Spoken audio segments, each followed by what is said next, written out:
문제가 있는데요. 직접적으로 이은혜가 피보험자를 사망하게 한 경우가 아니라고 판단이 된다고 하더라도 이 보험 계약은 어느 정도 보험금을 부정 취득할 목적으로 계약이 체결되었다라고 판단되어질 가능성이 상당히 높아 보입니다. 보험금을 부정 취득할 목적으로 계약이 체결이 되었을 때에는 보험 계약이 사기로 봐서 취소가 돼버립니다. 취소가 되는 경우에도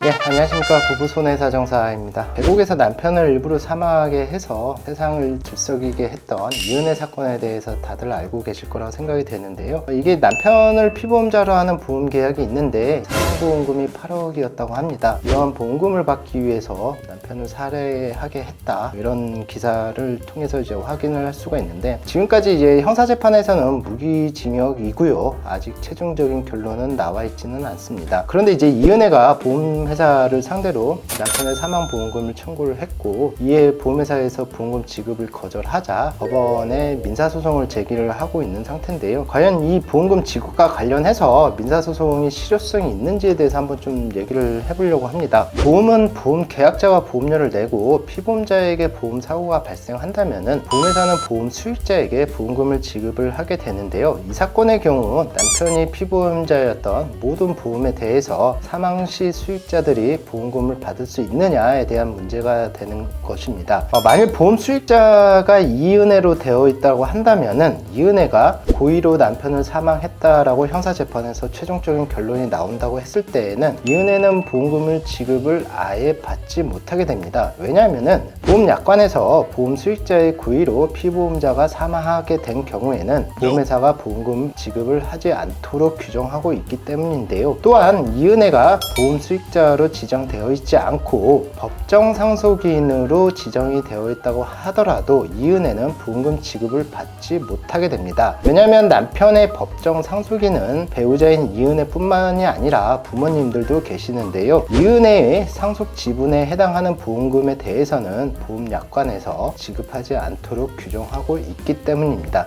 다만 부모들은 고의로 피보험자를 사망하게 한 것이 아니기 때문에 상속 지분에 해당하는 보험금을 지급을 받을 수가 있습니다. 또한 이제 문제가 있는데요. 직접적으로 이은혜가 피보험자를 사망하게 한 경우가 아니라고 판단이 된다고 하더라도 이 보험계약은 어느 정도 보험금을 부정 취득할 목적으로 계약이 체결되었다라고 판단되어질 가능성이 상당히 높아 보입니다. 이처럼 보험금을 부정 취득할 목적으로 계약이 체결이 되었을 때에는 보험계약이 사기로 봐서 취소가 돼버립니다. 취소가 되는 경우에도 마찬가지로 보험금 지급을 받지 못하기 때문에 이은혜의 입장에서는 제가 봤을 때는 어떠한 사망보험금도 받지 못하지 않을까라는 그런 생각이 듭니다. 이처럼 모든 보험계약에서는 고의로 인하여 사고가 발생하면은 보험금을 지급받지 못하기 때문에 보험금을 받기 위해서 부정하게 계약을 체결하거나 고의로 보험사고를 발생시키지 않았으면 합니다. 제가 준비한 내용은 여기까지였고요. 도움이 되셨다고 한다면 좋아요, 구독, 알림 설정 부탁드리고, 도움이 되지 않다고 하더라도 다음 동영상에서는 분명히 도움이 될 것이니까 좋아요, 구독, 알림 설정 꼭 부탁드리도록 하겠습니다.